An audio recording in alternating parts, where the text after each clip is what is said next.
Cá estamos nós de volta para mais conversa com o nosso evangelista, o nosso convidado, que está aqui a trazer muitas novidades sobre a veracidade da Bíblia, sobre a origem da Bíblia aqui no programa A Voz do Elohim. Seja bem-vindo ao companheiro que é pela primeira vez a estar aqui conosco, a assistir este programa. Não te esqueça de seguir as nossas plataformas digitais, clicar no sininho de notificação e aprenda conosco a Bíblia, o livro mais antigo do universo. Com certeza tens aí no seu aparelho, em casa, a Bíblia, mas essa Bíblia carrega muitas verdades que vai te deixar admirada.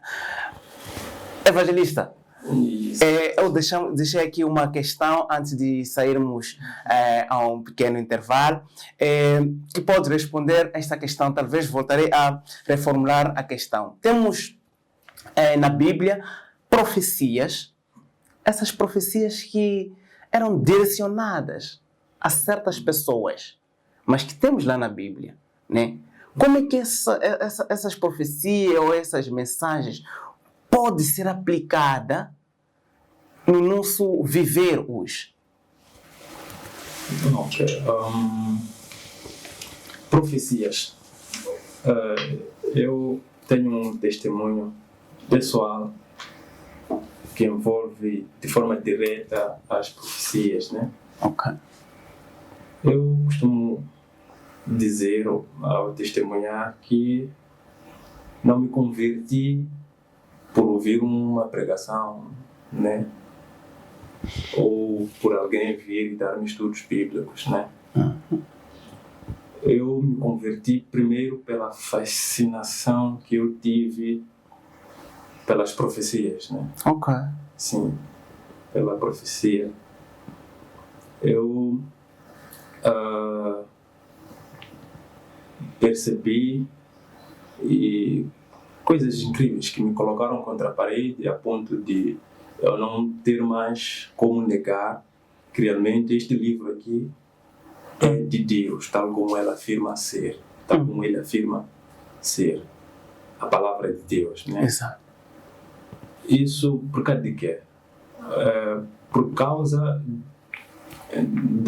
da precisão com que as profecias elas cumpriam-se, né? Então, existem várias profecias, ou seja, são mensagens que Deus comunicava ao povo por meio dos profetas. Algumas profecias eram locais, né, eventos locais, outras eram futurísticas, aliás, outras faziam referência a eventos muito distantes em termos de tempo, espaço temporal, né?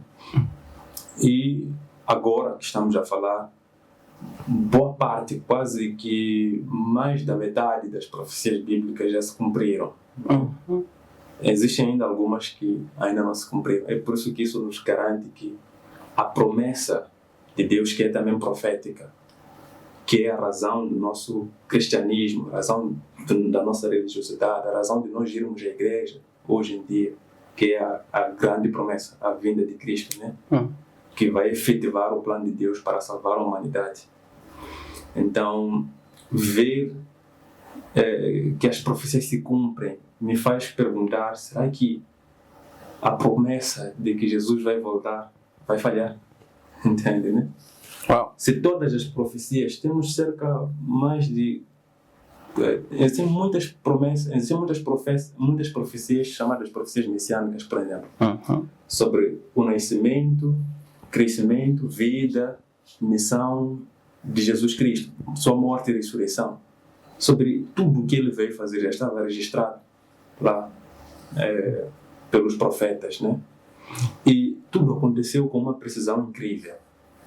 Quem mais teria a capacidade de falar de eventos futuros, eventos muito acima, muito distantes da sua geração? Um profeta fala de coisas muito distantes da sua geração e essas coisas vêm acontecer com todos os detalhes e com uma precisão impecável. Será que um homem teria a capacidade de fazer essa previsão? Então, só pode ser realmente aquele que diz ser o que conhece o fim, desde o começo, conhece todas as coisas, o alfa e o ômega, do Deus que está acima do tempo, conhece todas as coisas, né? Então, para mim essa é uma evidência forte, né? Falando de evidências, né? Essa é uma evidência forte de que este livro é um livro anormal. Isso separa este livro de todos os outros livros que existem, né? Agora, uma particularidade de certas profecias é que Deus falava de eventos, algumas profecias eram como promessas condicionais, né? Tinham que ver com desastres ou circunstâncias adversas que o povo haveria de passar por conta da sua idolatria, por conta do seu afastamento de Deus, entende? Então, temos, por exemplo, o povo de Nínive, lembra, né? Exato. O povo de Nínive sofreria uma certa circunstância adversa se não se voltasse para Deus, né? Então, Deus mandava Jonas, eles mudaram e não sofreram nada daquilo que havia sido prometido que eles haveriam de sofrer, né? Mas existem outras que infelizmente são incondicionais, outras promessas incondicionais, Deus avisa e as coisas acontecem, né? Então, algumas tem o que nós percebemos é que existem paralelos entre os eventos locais e com o que vem a suceder futuramente, né? Temos, por exemplo, o paralelo entre temos lá os soldados hebreus indo circular Jericó por um período de 7 dias, lembra, né? Sim. E no 7º dia trocaram a trombeta, tocaram as trombetas, exatamente. E as muralhas caíram. Vemos paralelos com eventos que ainda não aconteceram, eventos futurísticos deste cenário, daquela experiência dos hebreus. Né? Como associado a profecias como, por exemplo, as 7 pragas, aquele período das 7 pragas, depois das 7 pragas vem lá a volta de Cristo. Enfim, as 7 fases que a igreja passa e na 7ª fase culmina com a volta de Cristo. E essas são várias, né? Nós podemos ver a sua aplicabilidade nos nossos dias. E qual é outra que eu posso citar? São vários fenômenos, né? Nós podemos fazer referência. Que são aplicáveis ao nosso dia, que foram dados lá no tempo, né? Mas que até hoje são aplicáveis ao nosso dia. Por exemplo, a saída do povo de Israel do Egito, né? Para a libertação do Egito para Canaã. Para a terra prometida, então. Para a terra prometida. Percebe que o Egito está ali, por exemplo, a simbolizar o mundo, né? E a saída deles do Egito, logo a posterior, sacrificaram um cordeiro, né? Então, veja, hoje o Evangelho nos chama a sair do mundo, né? E nós fomos chamados pelo Evangelho a sair do mundo. E isso está lá simbolizado a saída dos hebreus do Egito, do mundo, abandonando os deuses falsos. Né? E eles sacrificam ali o cordeiro. O cordeiro está lá na Bíblia simbolizando quem? Jesus. Né? A Cristo. Então, nós quando saímos do mundo é porque houve sacrifício de um cordeiro. Optamos por Jesus. Os hebreus atravessam o mar, entram no deserto, atravessam o mar. Nós, ao aceitar a Cristo, por termos saído do mundo, aceitamos a Cristo, passamos pela água também, pelo batismo, né? E entramos no deserto da santificação. Lá no deserto, os hebreus tiveram que abandonar todos os deuses que eles deixaram, que eles adoravam no Egito, né? Foi lá onde foram ditos: abandonai todos os vossos deuses que os vossos pais adoraram no Egito. Veja só, o Evangelho nos tira do mundo, mas tem um processo que deve acontecer em nós, que é o processo da santificação. Né? Onde já devemos tirar o mundo de nós. A comissão, a ordem de Jesus é ir e pregar o Evangelho, ensinar todas as coisas, aliás, pregar o Evangelho, batizem, primeiro é pregar o Evangelho, né? O Evangelho vai nos tirar do mundo. Batizem essas pessoas, é o processo que nós passamos do casamento, que simboliza que já saímos do mundo.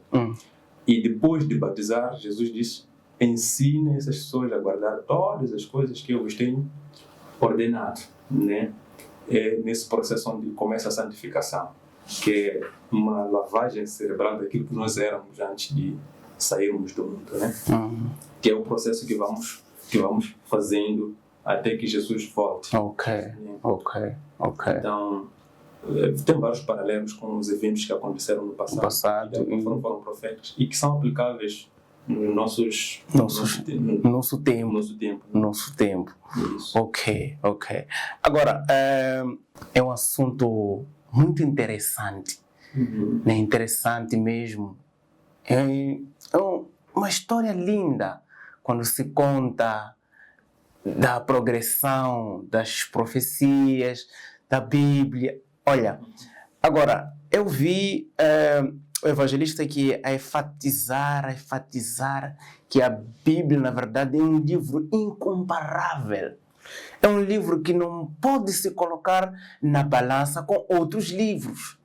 Hoje em dia nós sabemos que existe lá o Torá, o Alcorão, existe lá o livro dos Mármores. Então, em algum momento, esses livros têm um certo povo que olha aqueles livros da forma como o evangelista Elton olha para a Bíblia. Agora, o que nós queremos perceber é qual é a credibilidade que a Bíblia nos traz de que ela realmente é a voz de Deus e é incomparável com os outros livros. Ok. Bom, não posso falar com autoridade dos outros livros, porque não li todos os outros livros que existem, que são considerados sagrados por outros povos, né? De outras culturas. Mas, tenho tido contato com alguns, como por exemplo o livro dos Mormons, que coloca-se em pé de igualdade com a Bíblia, a Bíblia Sagrada pelos Mormons, né? Existe também o Alcorão para os islâmicos, né? Mas por que a Bíblia e não o livro dos Mormons, né? Por que a Bíblia e não o Alcorão? É um testemunho pessoal, né? A Bíblia, ela distingue-se desses livros por vários aspectos, né? O primeiro, o maior, se calhar, desses aspectos é o poder transformador que ela exerce. Entende? Nunca, quer dizer, aonde nós vemos uma taxa maior de transformações significativas em termos de pessoas transformadas, né? E pessoas com uma paz. Você sabe, a vida, infelizmente, nos sujeita a frustrações, a sofrimento emocional, né? E isso nos tira a felicidade. E, infelizmente, hoje a felicidade está condicionada a várias coisas da vida, né? Bens materiais, entre outras coisas. Mas é incrível como você encontra pessoas que, porque tiveram contato com a Bíblia, leram a Bíblia, estão a manter um relacionamento com a Bíblia Sagrada. Essas pessoas são classificadas como as pessoas mais felizes, independentemente das suas condições financeiras, entende? Independentemente daquelas condições que são rotuladas como sendo as necessárias para se ter uma vida feliz. Né? Então, a Bíblia é o livro que mais impacta, né? Por uma razão muito forte também. A Bíblia, ela nos apresenta, todos os livros nos apresentam uma certa ideologia, apresentam uma certa divindade, né? Esses livros apresentam um certo ideal, uma certa entidade superior, né? O homem, isso é científico, né? O homem foi feito uma necessidade natural de adorar. Né? Sou psicólogo e em psicologia existe essa carência existencial do ser humano. Okay. A necessidade de um ser superior a quem render louvores, a quem adorar, a quem esperar também cuidados. Okay. A quem esperar também cuidados. É uma necessidade humana. Os livros religiosos nos apresentam versões propostas destes seres. Okay. Entende, né? O único livro que mostra-se com capacidade, que mostra uma proposta que preenche esta necessidade existencial humana, é a Bíblia Sagrada. Ok. A Bíblia é um livro que nos apresenta uma proposta de um Deus que preenche o vazio existencial, né, do ser humano. Bom, isso é estatístico por causa do impacto que a Bíblia tem realizado, né? Ok, nas pessoas. Exatamente. Ok, então, a Bíblia... Em mim, em particular, também. Exato. Eu me sinto mais completo com a proposta de um Deus apresentado pela Bíblia Sagrada do que de um Deus apresentado pelo livro dos Mormons, né? Ou, entretanto, outros que partilham desta percepção também, outras autoridades. Exato. Agora, a história nos apresenta um tempo chamado tempo da escuridão, né? Tempo da escuridão, em que deu-se início em 538, vai aí terminando em 1798. Onde, dentro deste período, a Bíblia foi perseguida, né? Foi perseguida mesmo, e as pessoas que acreditavam na Bíblia também eram perseguidas, e havia, chama-se queima do arquivo, porque aquela pessoa que não tinha Bíblia, mas tinha a Bíblia na mente, tinha que ser morta. Vamos tentar ir fazendo uma simulação, né? Assim posso dizer. Estamos lá, está um que está com o Alcorão nas mãos, né? Agora, está um islâmico ali com o Alcorão, está aí um outro com aquele livro dos Mormons, e talvez aparece lá um judeu com um Torá. E no mundo cristão se escolheu o evangelista Elton para levar a Bíblia. Agora, diante do mundo, queremos provar onde é que Deus fala. Dentre esses livros aqui, né?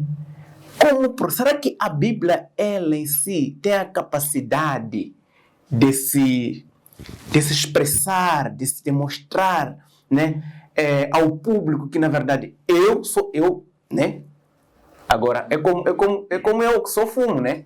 Agora, alguém quer saber do fumo.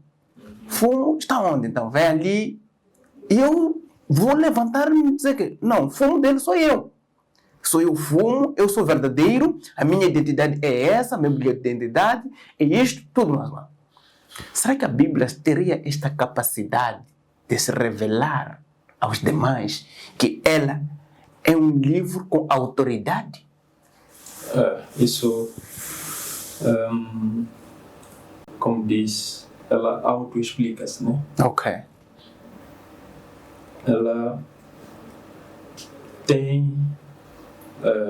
existem condições suficientes para que ela seja realmente tida, vista como sendo a palavra de Deus, né? Como já fazer referência, existem várias evidências do caráter divino da Bíblia Sagrada, né? Isso, em termos de conteúdo que ela apresenta, eu fiz referência aqui às profecias, né? Messiânicas. Discutir se a Bíblia é a palavra de Deus implica falar sobre o centro daquilo que ela apresenta, que é Cristo. Né? Será que Jesus foi Deus? Será que realmente Jesus é realmente aquilo que a Bíblia diz ele ser, entende? Então, Hoje em dia não se discute mais a veracidade histórica da existência de Cristo, né? E a sua divindade é claramente apresentada pela Bíblia Sagrada. É a Bíblia Sagrada que apresenta Jesus como sendo realmente Deus, né? Os hebreus lembram que Jesus era acusado por blasfêmia. Certa vez ele perguntou: mas por que abóbora vocês querem me apedrejar? E ele diz, e os hebreus lá, os judeus responderam: não é por nenhuma obra boa, mas é pela blasfêmia que tu cometes, pois sendo tu homem, tu fazes de ti mesmo Deus, né? Quer dizer, não haviam dúvidas da divindade de Cristo, né? Cristo já pressupõe, já pressupõe a religião cristã. E a Bíblia Sagrada é nada mais, nada menos que testemunho de Cristo. A Bíblia testifica de Jesus Cristo. Então, qualquer outro livro que não testifique de Cristo não pode ser sagrado. Entende? Pode ter bom conteúdo, mas se menospreza aquilo que é Cristo, que é o centro da Bíblia Sagrada, que é a palavra de Deus. Então, infelizmente, estes livros perdem aquele critério necessário para que sejam considerados como palavra de Deus, né? Então, é nesse aspecto que... Tá bom. Diz que é lâmpada para os meus pés. Exatamente. É a sua palavra, é luz para os meus caminhos. Agora, eu quero dizer, se a palavra de Deus é a lâmpada para os nossos pés, quem não tem ela, infelizmente está nas trevas. Está nas trevas. E com certeza se machuca. Porque está nas trevas, na verdade, tropeça.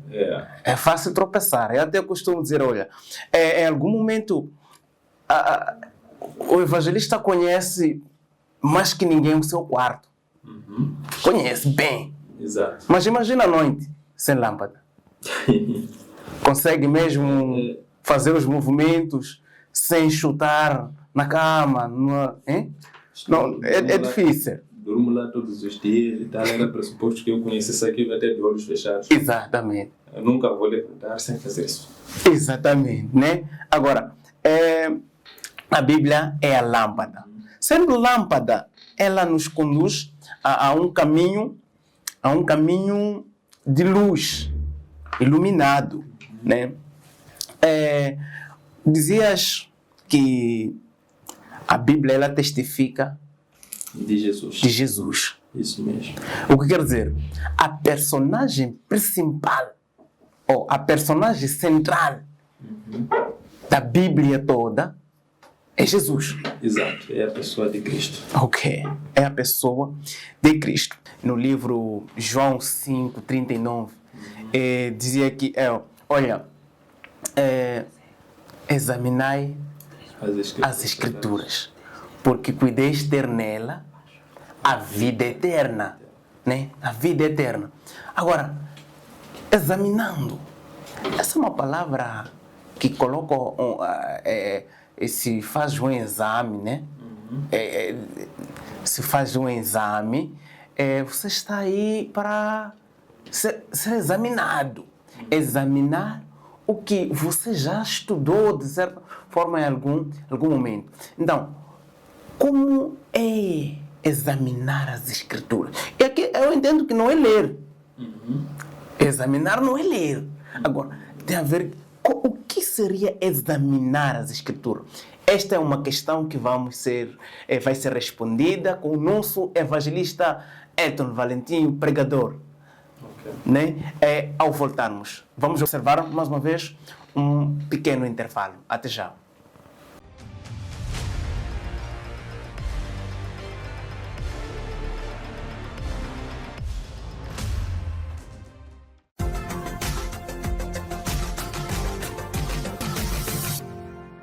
Olá, minhas queridas, meus queridos. A Banda Irvanaria Consultoria e Serviço traz para si uma solução definitiva para todos os seus problemas de saúde.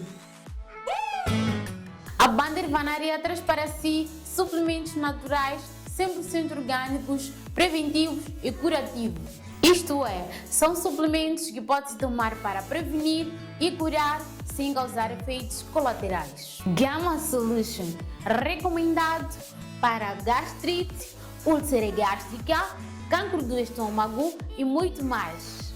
Lung Care, recomendado para asma, bronquite, infecção pulmonar, tosse e outras doenças do sistema respiratório. Recomendado para questões de libido, parto indolor, menopausa precoce e o cancro da mama. Dr. Bomba, recomendado para azoospermia, isto é, fraca produção de esperma, disfunção erétil, insuficiência renal, cálculo renal e para os cancros do rim e da próstata. Bandir Vanaria Consultoria e Serviço. Nós tratamos, Deus cura.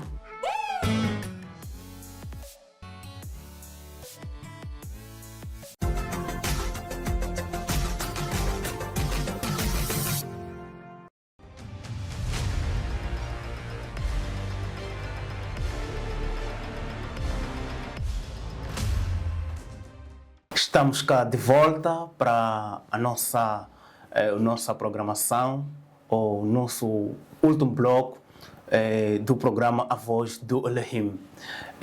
Deixei aqui uma questão que vamos dar o tempo ao nosso evangelista. Eu perguntava, de acordo com João 5,39, a Bíblia diz, ou Jesus disse o seguinte: examinai as Escrituras, pois podeis ter nela a vida eterna.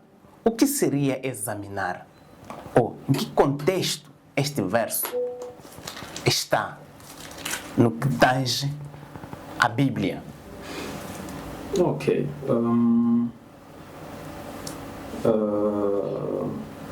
Muito bom. Vou ler o texto aqui só para a gente. Ok.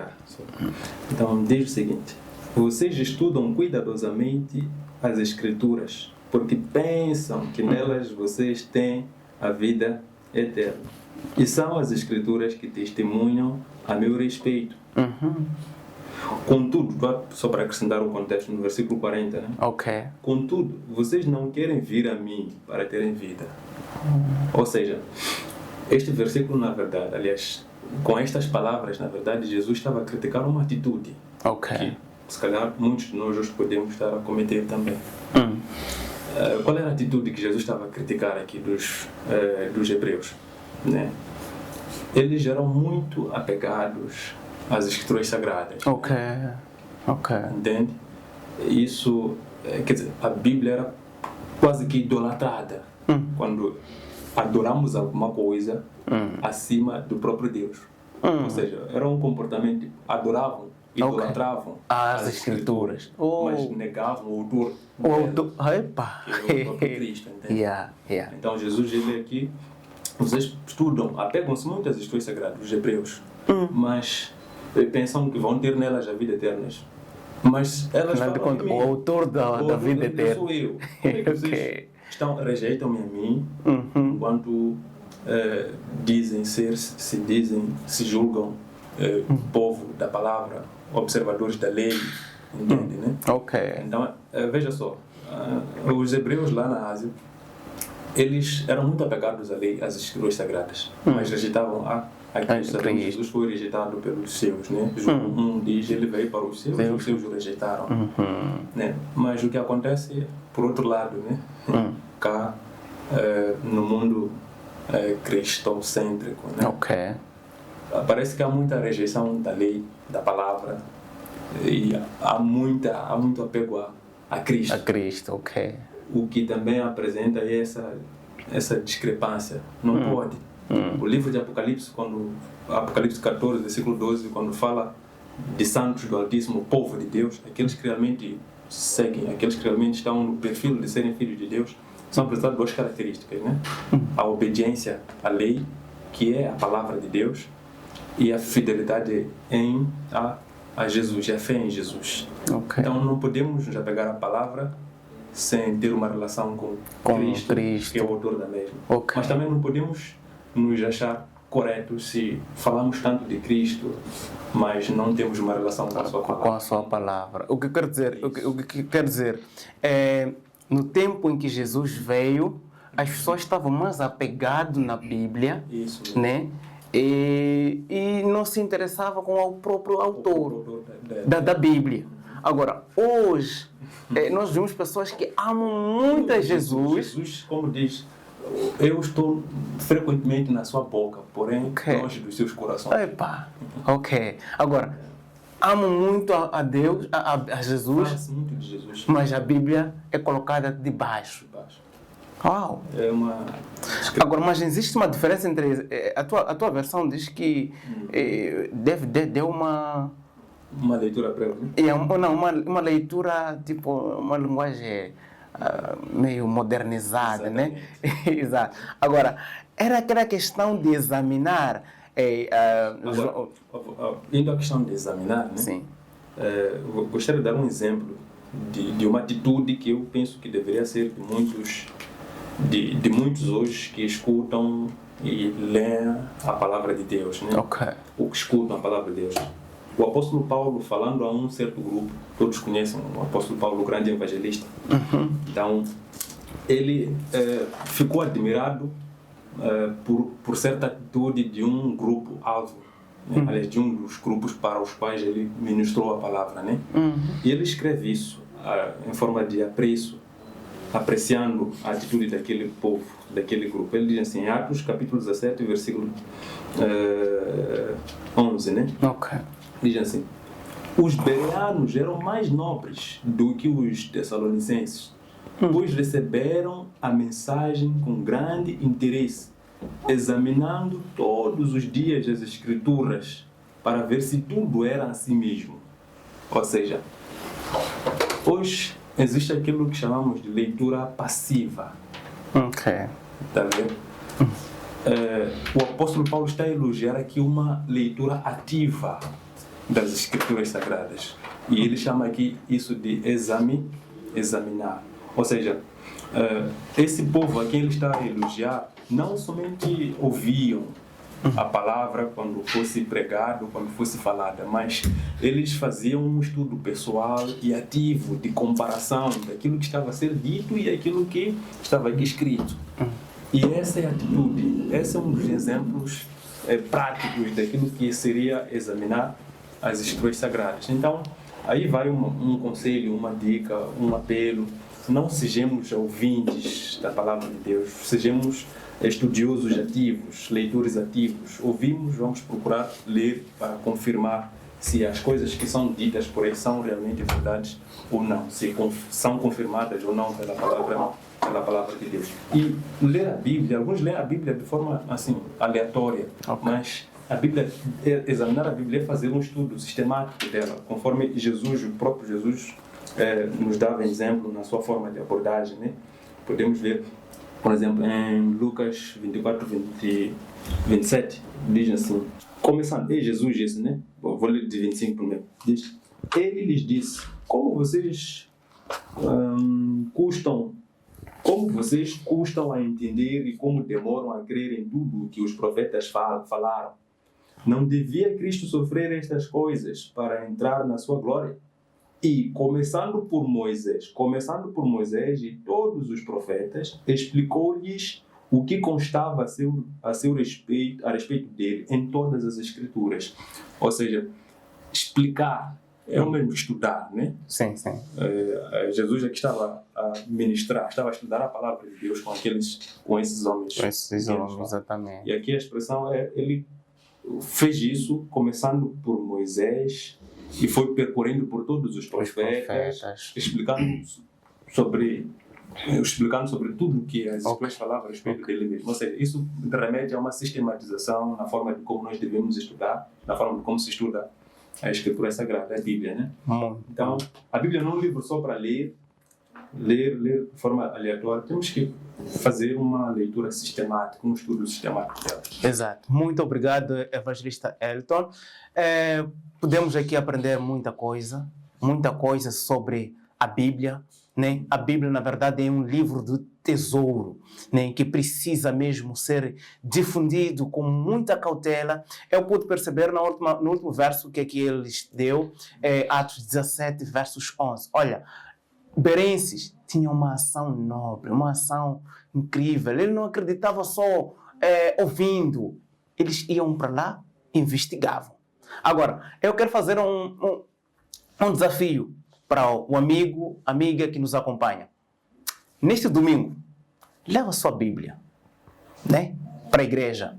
Enquanto o pastor está lá, vamos falar disto, mas isto. Abra na sua Bíblia.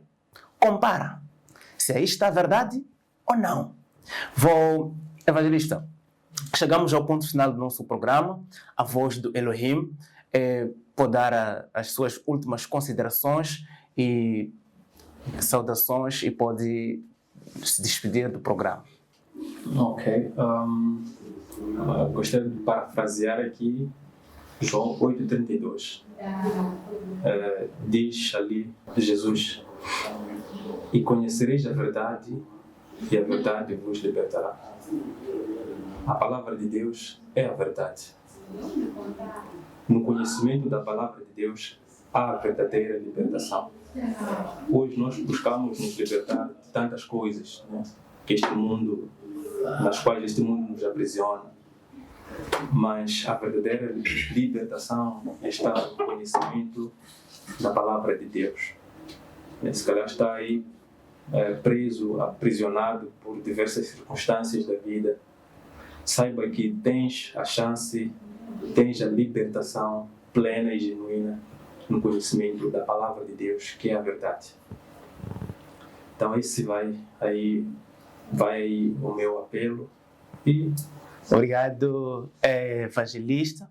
É desta forma que nós expressamos a nossa maior gratidão por ter aceitado o nosso convite. Existe aqui muitas verdades que vamos aprender neste programa, A Voz do Elohim. João 17 diz o seguinte: santifica-os na verdade, pois a tua palavra é a verdade. Desta forma, colocamos o ponto final ao programa A Voz do Elohim, com a promessa de voltarmos cá na próxima edição. Continue ligado e não te esqueça de seguir as nossas plataformas digitais, clicando no sininho de notificação. Eu sou João Fumo, seu amigo, companheiro da jornada. Até mais.